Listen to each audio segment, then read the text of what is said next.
Star Pawan Kalyan అభిమానులకు Ustaad Bhagat Singh cinema team new year సందర్భంగా ఒక సూపర్ సర్ప్రైజ్ ఇచ్చింది. ఈ చిత్రం సమ్మర్లో థియేటర్లలోకి వచ్చేస్తోందని అధికారికంగా ప్రకటించారు. దీంతో పవన్ ఫ్యాన్స్ మస్తు ఖుషి అవుతున్నారు. 2026 నూతన సంవత్సర శుభాకాంక్షలతో పాటు ఈ సమ్మర్లో థియేటర్లలో కూర్చొని మాసివ్ ట్రీట్ ను అనుభవించడానికి సిద్ధంగా ఉండండి అంటూ మేకర్స్ ఒక పోస్టర్ను విడుదల చేశారు.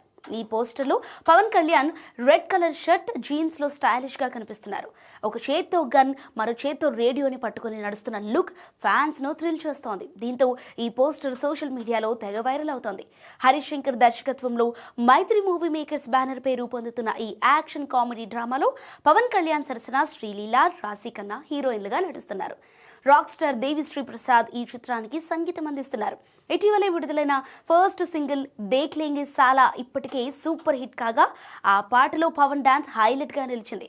గబ్బర్ సింగ్ సినిమా తర్వాత పవన్, హరీష్ కాంబినేషన్ లో తెరకెక్కుతున్న ఈ చిత్రం ఇప్పటికే షూటింగ్ పూర్తి చేసుకుంది. ప్రెజెంట్ అయితే పోస్ట్ ప్రొడక్షన్ వర్క్ జరుగుతోంది. ఇండస్ట్రీ వర్గాల ప్రకారం ఏప్రిల్లో ఈ సినిమా రిలీజ్ కు ప్లాన్ చేస్తున్నట్టుగా తెలుస్తోంది. త్వరలోనే రిలీజ్ డేట్ అనౌన్స్ చేసే ఛాన్స్ కూడా ఉంది. మరి ఉస్తాద్ భగత్ సింగ్ ఎలా ఉంటుందో చూడాలి.